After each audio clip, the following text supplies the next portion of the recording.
बिस्मिल्लाहिर्रहमानिर्रहीम। अस्सलाम वालेकुम। मैं हूं आपकी बायो टीचर और आप देख रहे हैं मेरे साथ मेरा यूट्यूब चैनल लर्न बायो बायोट्रिक्स। तो बच्चों, हम पढ़ रहे हैं chapter number 9 from FSc part 1 से diversity among animals. Diversity among animals में हम जनरल फीचर्स अबाउट एनिमल्स कर चुके हैं और हम बेसिक्स अबाउट एनिमल्स यानी उनकी टर्मिनोलॉजीज़ जो है, जैसे कि सिमेट्री क्या है, जर्म्स लेयर क्या है, ये सब कुछ, डिप्लोब्लास्टिक, ट्रिप्लोब्लास्टिक, सीलोम, ये सब कुछ पिछले 4 लेक्चर में हम कवर कर चुके हैं। इन लेक्चर को पढ़ने से पहले उन 4 लेक्चर्स को बच्चों आप लोग देख लें तो आप लोग इस लेक्चर को भी समझ पाएंगे। तो आज का जो हमारा टॉपिक है वो है फाइलम पोरिफेरा के बारे में। Phylum Porifera.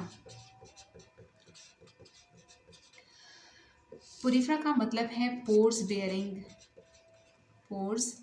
बेयरिंग एनिमल्स, यानी ऐसे एनिमल्स जिनकी बॉडी में पोर्स होते हैं तो उनको हम पोरिफेरा बोलते हैं। बच्चों, कभी आप लोग नहाए हो स्पॉन्ज से? स्पॉन्ज जिससे हम नहाते हैं वो आर्टिफिशियल स्पॉन्ज होते हैं जो कि प्लास्टिक से बने होते हैं। पहले ज़माने में लोग जिन स्पॉन्ज से नहाया करते थे वो फाइलम पोरिफेरा के स्पॉन्ज हुआ करते थे। तो स्पॉन्ज क्या है? Sponge belongs to phylum Porifera.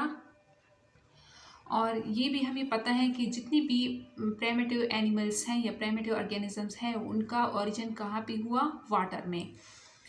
तो बात करें अगर हम पोरिफेरा की तो they are completely aquatic. Completely aquatic का मतलब है कि कहीं भी आप लोगों को खुशकी में यानी रोड पे कहीं भी पोरिफेरा घूमता हुआ नज़र नहीं आएगा। They are aquatic, completely aquatic, वो पानी में रहते हैं। पानी में ये मैरीन भी हो सकते हैं और फ्रेश वाटर में भी मिलते हैं। मैरीन का क्या मतलब है? जो समंदर का पानी होता है जिसमें साल्ट कंटेंट ज़्यादा होता है तो उनको हम मैरीन वाटर बोलते हैं, जो समंदर का पानी होता है। और फ्रेश वाटर से मुराद ये नहीं है कि हमने ट्यूबवेल का पानी निकाला जो ताज़ा है तो वो फ्रेश वाटर है। फ्रेश वाटर से मुराद वो वाटर जिसमें साल्ट कंटेंट कम हो तो उनको हम फ्रेश वाटर बोलते हैं। फ्रेश वाटर हम आमतौर पे पीने के लिए यूज़ करते हैं, नहाने के लिए, कुकिंग के लिए, और जो घरेलू यूज़ के लिए इस्तेमाल किया जाता है वो हम फ्रेश वाटर इस्तेमाल करते हैं। सो पोरिफेरा आर कम्प्लीटली एक्वेटिक। इसके अलावा ये जो होते हैं ये सिसाइल होते हैं, यानी कि इनकी बॉडी जो है वो समंदर में अगर हम देखें तो यहाँ पे स्ट्रेटा के साथ अटैच होती हैं और कुछ इस तरह का स्ट्रक्चर होता है और ये स्ट्रेटा के साथ अटैच होते हैं कुछ इस तरह का। तो दे आर सिसाइल। तो फिर ये खुराक किस तरह लेते हैं और इनकी बॉडी कैसे होती है? एक आम अगर हम स्पॉन्ज देखें, एक आम जो पोरिफेरा का कोई मेंबर है वो अगर हम उठालें तो वो बाहर से कुछ इस तरह से नज़र आता है, ऐसे। ये क्या है? ये पोर्स हैं। इनकी बॉडी में ऐसे बहुत सारे पोर्स होते हैं। इन पोर्स को बोला जाता है ऑस्टियम। ऑस्टियम एक पोर को बोला जाता है, जब बहुत सारे पोर हो तो उनको ऑस्टिया बोला जाता है। वाटर यहाँ से एंटर करते हैं, चूँकि ये वाटर में ही होते हैं, ये वाटर है सारा। वाटर यहाँ से एंटर करता है इन पोर्स के थ्रू और इनके अंदर एक कैविटी सी होती है जिसे हम स्पॉन्जोसील बोलते हैं। फिर वाटर ऑस्टियम के थ्रू एंटर कर गया और स्पॉन्जोसील में से होता हुआ ऑस्क्यूलम के थ्रू बाहर जाएगा, यानी यहाँ, और ये इसको हम ऑस्क्यूलम बोलते हैं, इसके थ्रू बाहर जाएगा। अब इसका इंटरनल स्ट्रक्चर अगर हम देखें तो इंटरनल स्ट्रक्चर जो है वो कुछ इस तरह का होता है, यानी इसकी बॉडी जो है वो 3 लेयर से मिलके बनी होती है। बॉडी है 3 लेयर ऑफ सेल्स। बॉडी है 3 लेयर्स ऑफ सेल।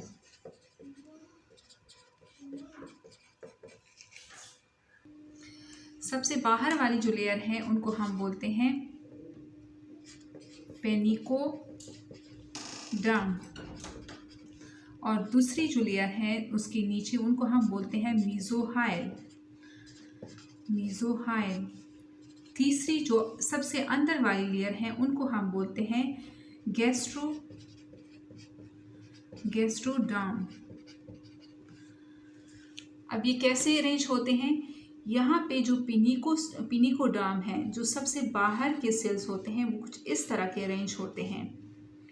यानी ये जो बाहर की जो डर्म होती हैं वो कुछ इस तरह के सेल्स अरेंज होते हैं।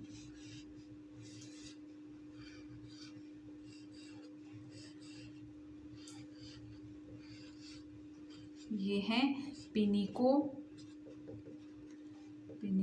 पिनिकोडर्म। और ये क्या है? ये जो सेल है ये क्या बनाते हैं? ऑस्टियम। ये सुराख बनाते हैं, ऑस्टियम है, ऑस्टियम। और ये जिन सेल्स से बने होते हैं पिनिकोडर्म, उनको बोला जाता है पिनिकोसाइट। यहाँ पे लिख लेती हूँ, पिनिकोसाइट्स। पिनिकोडर्म जिन सेल्स से बना होता है इनको हम पिनिकोसाइट्स बोलते हैं। पिनिकोसाइट्स के नीचे मीजोहाइल की एक लेयर होती है। मीजोहाइल क्या है? यहाँ पे मीजोहाइल जो है वो एक जेली टाइप में सेल लेयर है, यानी ये सेलुलर नहीं है बल्कि जेली टाइप है, यहाँ पे ऐसे। और इस जेली के अंदर कुछ स्पेशल टाइप के सेल्स होते हैं, जो इनको हम बोलते हैं मीजोहाइल। इनमें कुछ स्पेशल टाइप के सेल्स होते हैं यहाँ पे, जो कि चावल के दाने की तरह होते हैं या स्टार शेप होते हैं। इनको बोला जाता है स्पेक्यूल्स, जो कि कैल्शियम कार्बोनेट या फिर सिलिका के बने होते हैं। कैल्शियम कार्बोनेट या सिलिका के बने होते हैं। अब इन स्पेक्यूल्स के दरमियान में कुछ फाइबर्स होते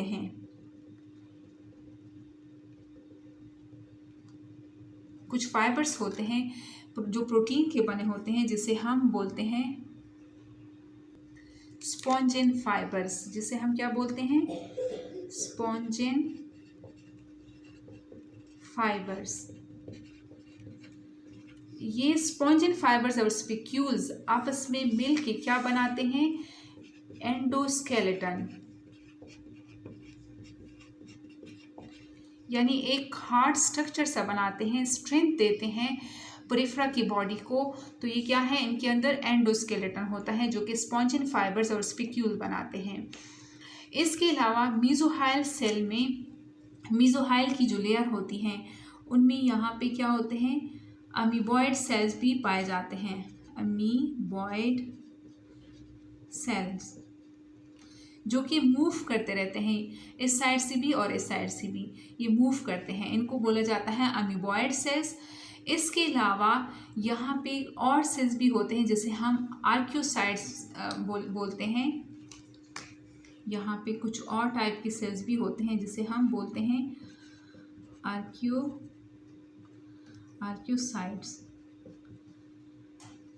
जो कि टूटीपोटेंट सेल होते हैं। टूटीपोटेंट यानी इन सेल्स में एबिलिटी होती है, यानी ये एक सेल्स जो है इसमें ये एबिलिटी होती है कि वो आगे ग्रो करके क्या बना लेते हैं? एक फुल एनिमल की बॉडी बना सकते हैं।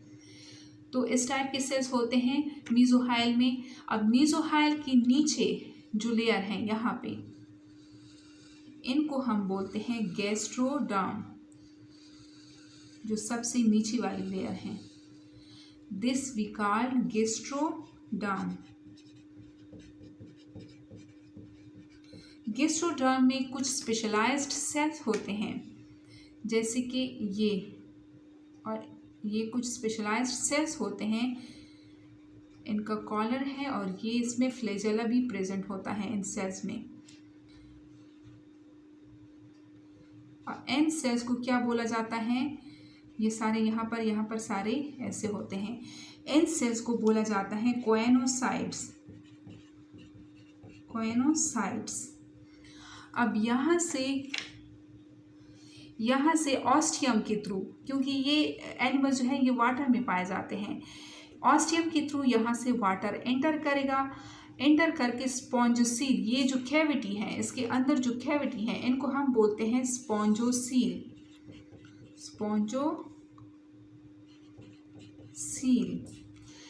वाटर ऑस्टियम के थ्रू एंटर करेगा, स्पॉन्जोसील में आएगा, स्पॉन्जोसील से बाहर ऑस्क्यूलम के थ्रू बाहर जाएगा। और यहाँ पे मौजूद कोएनोसाइट्स जो होते हैं, वो जो वाटर एंटर करता है यहाँ से ऑस्टियम के थ्रू, तो वाटर में क्या होते हैं, कुछ फूड पार्टिकल्स होते हैं। फूड पार्टिकल्स को ये कोएनोसाइट्स यहाँ से ले लेते हैं इन वाटर से, और अपने अंदर यहाँ पे क्या कर लेता है, ले आता है और इनको डाइजेस्ट कर लेता है। तो ये कोएनोसाइट्स क्या होते हैं, फूड पार्टिकल्स को डाइजेस्ट करने का काम करते हैं, इसलिए इस लेयर को गैस्ट्रोडर्म भी बोला जाता है। तो यहाँ पे इसने फूड पार्टिकल्स को लिया और इसको डाइजेस्ट किया। इसके अलावा इसके और भी फंक्शन होते हैं, वो अब हम इस कोएनोसाइट को नज़दीक से देखते हैं, इसको जूम करके देखते हैं कि इसका स्ट्रक्चर कैसे होता है। अब ये देखते हैं कि इस फाइलम पोरिफेरा की बॉडी जो है वो 3 लेयर से, यानी 3 लेयर्स होते हैं उसमें सेल्स के। फर्स्ट वन जो है उनको पिनिकोडर्म बोला जाता है, जो पिनिकोसाइड के बने होते हैं, और इसके दरमियान में मीजोहाइल है, यानी मीजोहाइल जो है वो पिनिकोडर्म और गैस्ट्रोडर्म के दरमियान में है। इसको मिजोग्लिया नहीं बोला जाता, मिजोग्लिया जो है वो इससे आगे जो जितने फाइलम्स हैं उसमें मिजोग्लिया है, लेकिन यहाँ पर कोई जर्म्स लेयर प्रेजेंट नहीं है चूँकि पोरिफेरा में, तो इसको हम मिजोहाइल बोलते हैं। ठीक है, अब देखते हैं कोएनोसाइट्स क्या हैं, उनका स्ट्रक्चर किस तरह का होता है। वो मैं बना लेती हूँ, ये आप लोग क्लिक कर लें।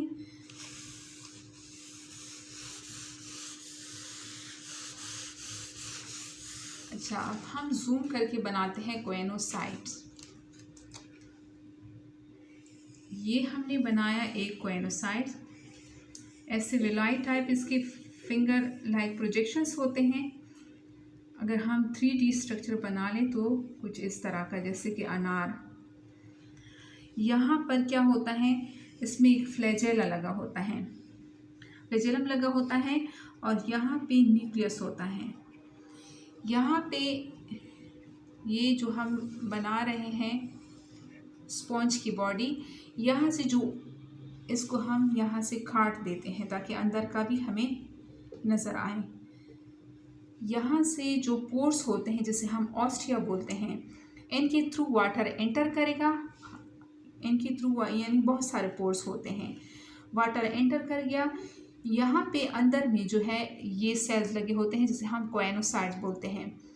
कोएनोसाइट्स के कॉलर में क्या होता है, यहाँ पे इसकी जो कॉलर हैं इनको बोला जाता है कॉलर। ये है न्यूक्लियस, दिस इज फ्लैजेला, और यहाँ पे जो कॉलर सेल होते हैं उसमें म्यूकस लगा होता है ऐसे। जब फूड पार्टिकल्स आते हैं, यानी जब वाटर के थ्रू यहाँ से वाटर एंटर करेगा, वाटर ऑस्टियम के थ्रू एंटर कर गया, तो इस वाटर में फूड पार्टिकल्स होते हैं जो कि कौन से होते हैं, जू प्लैंक्टन, जो छोटे छोटे एनिमल्स होते हैं समंदर में रहते हैं, इनका खुराक अक्सर वही होता है। तो ये यहाँ से वाटर में क्या होंगे, फूड पार्टिकल्स आएंगे। फूड पार्टिकल्स यहाँ पे आके, क्योंकि वाटर करंट यहाँ से जाएगा, फूड पार्टिकल्स यहाँ पे जो वाटर में आए हैं वो चिपक जाएंगे इसके साथ, यानी कॉलर में जो म्यूकस लगा होता है उसके साथ चिपक जाएंगे, और आहिस्ता आहिस्ता ये इस कोएनोसाइट्स के अंदर आ जाएंगे और यहाँ पे डाइजेस्ट हो जाएंगे। तो यहाँ पे ये डाइजेस्ट होके इसका जो एक्सक्रीटरी पार्ट होता है वो थ्रू जनरल बॉडी सरफेस इसको एक्सक्रीट कर लेता है, और इसका एक्सक्रीटरी पार्ट कौन सा, एक्सक्रीशन क्या है इसका, एमोनिया। जितने भी एनिमल्स हैं जो वाटर में रहते हैं उनका एक्सक्रीशन क्या है, एक्सक्रीटा क्या है, एमोनिया है। जबकि हमारी बॉडी क्या एक्सक्रीट करती है, किडनी से यूरिया, और इनका क्या है, एमोनिया की फॉर्म में ये एक्सक्रीट कर लेगा। अब यहाँ पे एक कैनाल सिस्टम बनता है, यानी वाटर जो है वो यहाँ से एंटर करता है स्पॉन्जोसील में, स्पॉन्जोसील से जो ऑस्क्यूलम है उसके थ्रू बाहर निकलता है। तो इस कैनाल सिस्टम का जो फंक्शन है उस फंक्शन के कुछ फ़वाइद भी हैं। और कैनाल सिस्टम जो है वो असल में फाइलम पोरिफेरा में 3 टाइप्स के होते हैं, उनको हम देख लेते हैं। ये तो अभी हमने स्ट्रक्चर ड्रा कर लिया है कोएनोसाइट्स का कि किस तरह फूड पार्टिकल आता है और ये इनको ट्रैप कर लेता है। अब कैनाल सिस्टम को देखते हैं कि कैनाल सिस्टम कितने टाइप्स के हैं। स्पॉन्ज में वाटर कैनाल सिस्टम 3 टाइप का होता है। वाटर कैनाल सिस्टम है क्या? वाटर कैनाल सिस्टम का मतलब है कि वाटर कैसे एंटर करता है, यानी वाटर ऑस्टियम के थ्रू एंटर करता है स्पॉन्जोसील में, स्पॉन्जोसील से फिर ऑस्किलम के थ्रू बाहर निकलता है। तो एस्कॉन में क्या होता है? एस्कॉन में थोड़ा सा सिंपल स्ट्रक्चर होता है इसका, यानी इसमें सेल्स की अरेंजमेंट थोड़ी सी डिफरेंट होती है। उस बेस पे हम वाटर कैनाल सिस्टम को डिवाइड करते हैं एस्कॉन में, साइकॉन में और ल्यूकॉन में। एस्कॉन में कुछ सेल्स की अरेंजमेंट कुछ इस तरह होती है, जबकि साइकॉन में कुछ इस तरह और ल्यूकॉन में ये कम्प्लेक्स होता है, कम्प्लेक्स स्ट्रक्चर बनाते हैं। ये एफएससी के बुक में आप लोग का नहीं है, लेकिन जो हायर क्लासेस हैं उसमें कराते हैं, तो इसलिए मैंने यहाँ पे आप लोग को डिफाइन कर दिया है। अब वाटर कैनाल सिस्टम का फंक्शन क्या है, क्या काम करता है? वाटर कैनाल सिस्टम का फंक्शन अगर हम देखें, फंक्शन तो फर्स्ट ऑफ ऑल ये क्या कर लेता है? फूड पार्टिकल्स को ट्रैप करता है, यानी ये फूड पार्टिकल्स कैप्चर फूड में हेल्प करता है। हेल्प एंड कैप्चर फूड, यानी फूड पार्टिकल्स जब वाटर के ज़रिए फूड पार्टिकल्स किसी स्पॉन्ज में आता है यहाँ से, तो ये क्या कर लेते हैं? कोएनोसाइट्स जो है वो उस फूड पार्टिकल्स को कैप्चर कर लेते हैं। तो ये इसका एक फंक्शन ये है कि वाटर कैनाल के थ्रू ही ये स्पॉन्ज जो है वो फूड पार्टिकल्स को कैप्चर कर सकते हैं। सेकेंड फंक्शन इसका ये है कि रिस्पायरेशन में काम आता है। रिस्पायरेशन में कैसे काम आता है? ये स्पॉन्ज है, स्पॉन्ज की बॉडी है, यहाँ से वाटर एंटर कर गया। वाटर जब एंटर करता है तो अपने साथ क्या लाता है? फ्रेश ऑक्सीजन लेके आता है। अब इन सेल्स को ऑक्सीजन, यानी ये रिस्पायर तो करते हैं ये सेल्स, तो इन सेल्स को क्या करता है? इनको ऑक्सीजन की ज़रूरत भी होती है, ये रिस्पायर करते हैं और इनको एनर्जी की भी ज़रूरत होती है, तो ये ऑक्सीजन को भी लाता है और यहाँ से कार्बन डाइऑक्साइड, ये जो सेल ने कार्बन डाइऑक्साइड प्रोड्यूस किया होता है उनको फिर बाहर ले जाता है, या थ्रू जनरल बॉडी सरफेस ये कार्बन डाइऑक्साइड निकल जाता है। तो ये रिस्पायरेशन का काम भी करता है जो वाटर कैनाल सिस्टम है। इसके अलावा थर्ड जो एक्सक्रीशन है, एक्सक्रीशन यानी इसके बॉडी में जो फूड पार्टिकल आए, कोएनोसाइट्स में जो फूड पार्टिकल्स आए, तो वहाँ से जो एमोनिया निकलेगा तो वो भी वाटर कैनाल सिस्टम के थ्रू ही पॉसिबल हुआ। या तो वो जनरल बॉडी सरफेस एक्सक्रीट करेगा या इस वाटर के साथ निकल जाता है, तो ये एक्सक्रीशन का काम भी करता है। फोर्थ वन जो है ये रिप्रोडक्शन में भी हेल्पफुल है। रिप्रोडक्शन का हम आगे देखते हैं कि रिप्रोडक्शन में वाटर कैनाल सिस्टम कैसे हेल्पफुल है। ये तो फंक्शन हो गए वाटर कैनाल सिस्टम के। अब हम देखते हैं रिप्रोडक्शन कि एक पोरिफेरा में रिप्रोडक्शन कैसे होती है।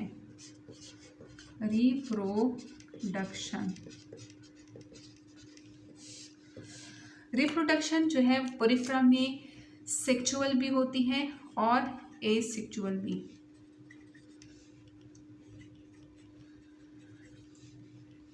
एसेक्सुअल में फ्रेगमेंटेशन के थ्रू होगी, यहाँ पे बडिंग के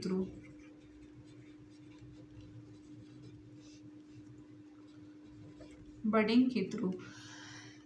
फ्रेगमेंटेशन क्या है? यानी एक स्पॉन्ज की बॉडी से एक फ्रेगमेंट, स्पॉन्ज की बॉडी का कुछ एक हिस्सा जो है वो यहाँ से टूट जाएगा। सपोज ये हिस्सा इसका टूट गया तो यहाँ पे ये गिर के दोबारा से क्या बना लेगा? स्पॉन्ज की पूरी बॉडी बना लेगा। तो इनको हम बोलते हैं फ्रेगमेंटेशन। अब बडिंग क्या है? बडिंग जो हमने पहले पढ़ लिया है कि मीजोहाइल में कुछ सेल्स होते हैं जिसे हम आर्कियोसाइट्स बोलते हैं। सपोज ये हमने मीजोहाइल बना लिया, यहाँ पे ये जो कुछ सेल्स हैं जिसे हम आर्कियोसाइट बोलते हैं, आर्कियोसाइट, जो कि टूटीपोटेंट होते हैं।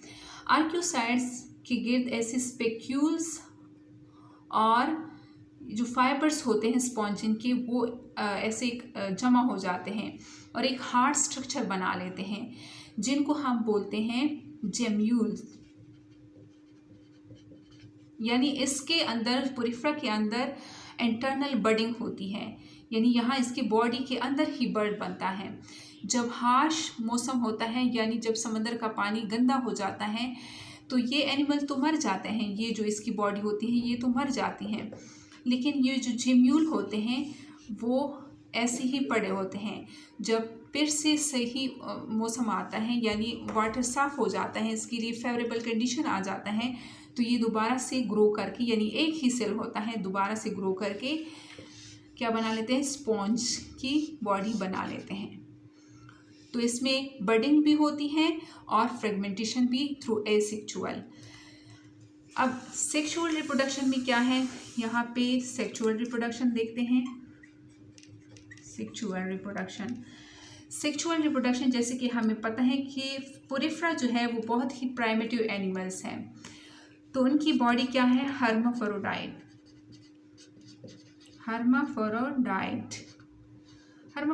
का क्या मतलब है, मेल और फीमेल सिक्स ऑर्गन्स वो एक ही बॉडी के अंदर होते हैं, उनको हम बोलते हैं हर्माफ्रोडाइट।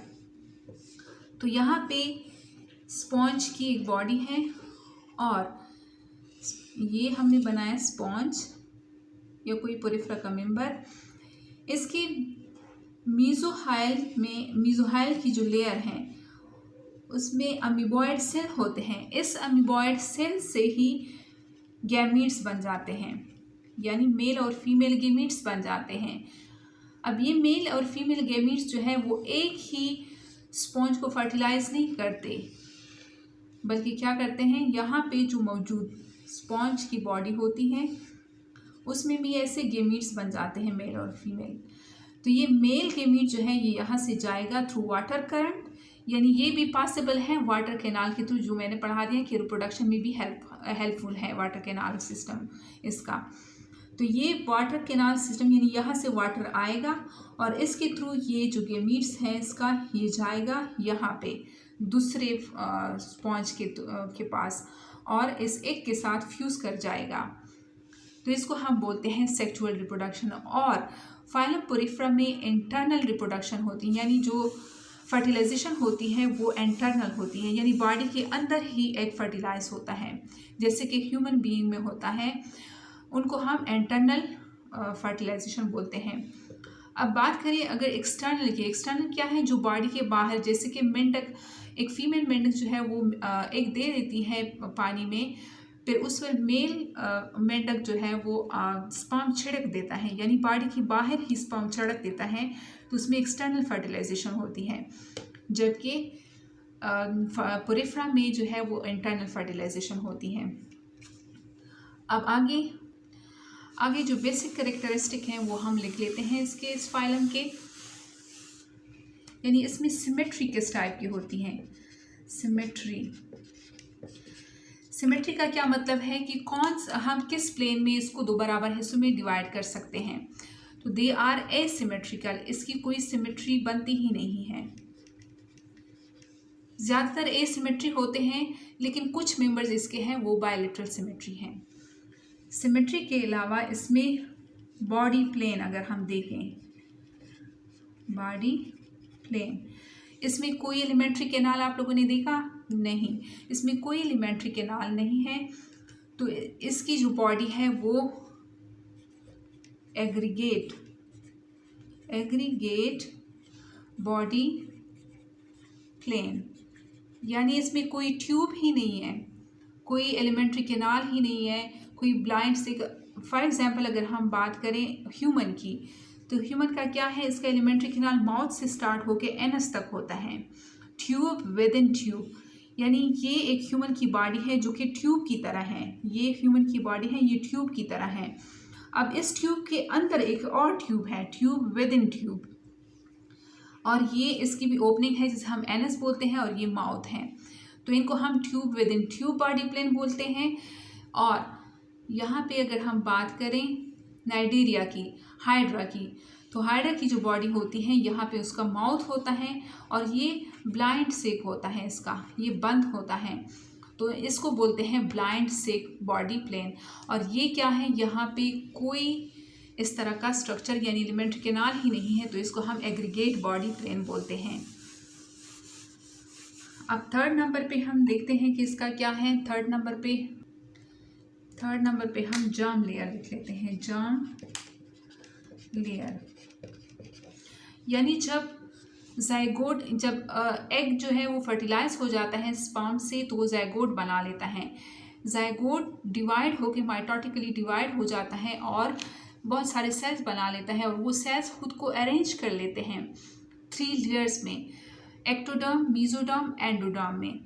फिर एक्टोडर्म से जो एक्टोडर्म ने बनाना होता है, यानी जो आर्गन्स एक्टोडर्म ने बनाने होते हैं वो फ्यूचर में वही उनसे आर्गन्स बनते हैं, और जो मेसोडर्म ने बनाने होते हैं उनसे वही बनते हैं, और एंडोडर्म से अपने। लेकिन यहाँ पे कोई जर्म्स लेयर यानी इस तरह की अरेंजमेंट होती ही नहीं है, नो जर्म्स लेयर, यानी यहाँ पे कोई जर्म्स लेयर प्रेजेंट नहीं है। फोर्थ हम देखते हैं कि क्या है, level of organisation. Level of organisation, level of organisation का क्या मतलब है कि इसकी बॉडी जो है वो सेल से बनी है, टिश्यू से बनी है, या आर्गन्स है, या आर्गन सिस्टम है। ये तो पिछले लेक्चर्स में मैं पढ़ा चुकी हूँ कि इसकी बॉडी जो है वो जस्ट सेल्स ऐसे अरेंज होते हैं, उससे बनी है। तो इसमें लेवल ऑफ ऑर्गेनाइजेशन में हम क्या लिखेंगे, cellular level of organisation, cellular level of organisation. 1 2 3 4 5 में हम क्या लिखेंगे, सीलोम।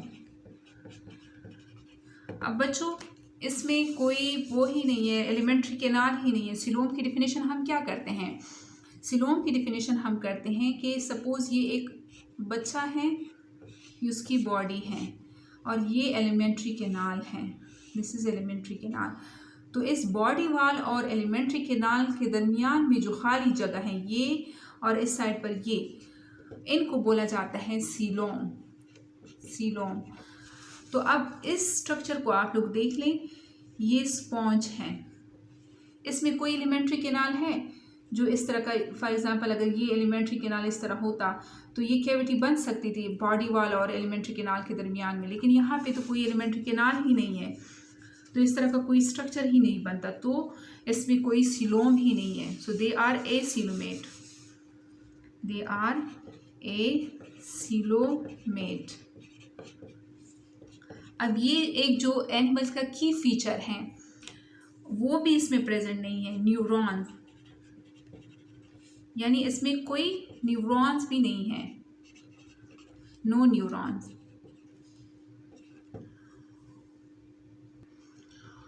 और एक जो कैरेक्टरिस्टिक है इसकी वो है इनडायरेक्ट डेवलपमेंट, इनडायरेक्ट डेवलपमेंट। इसका क्या मतलब है कि जब इसमें जो गिमीट्स बनते हैं, जो स्ट्रक्चर बनता है, उससे फिर क्या बन जाता है, लार्वा बन जाता है।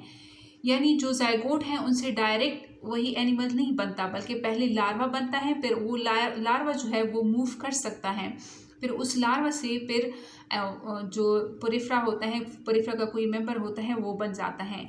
तो इनको हम बोलते हैं इनडायरेक्ट डेवलपमेंट।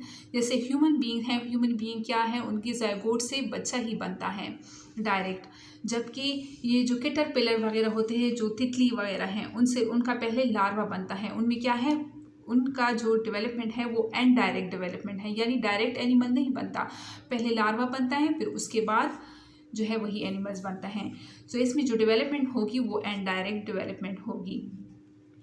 अब इसके एग्जाम्पल देख लेते हैं, ये आप लोग क्लिक कर लें, मैं मिटा देती हूँ। फिर ये इसके एग्जाम्पल हैं, स्पोंजिला, साइकॉन, यूस्पोंजिया, यूप्लेक्टेला। इसके अलावा भी बहुत सारे हैं, आप लोग ये याद कर लें। स्पोंजिला जो है, स्पोंजिला, इसको गीला से आप लोग याद कर लें, गीला, गीला जैसे वाटर से अभी निकला है और ये गीला है, ये फ्रेश वाटर स्पॉन्ज है। फ्रेश वाटर स्पॉन्ज है। बाकी ये सारे क्या हैं, मैरीन हैं। तो बच्चों उम्मीद करती हूँ आप लोग को अच्छे से समझ में आ गया होगा।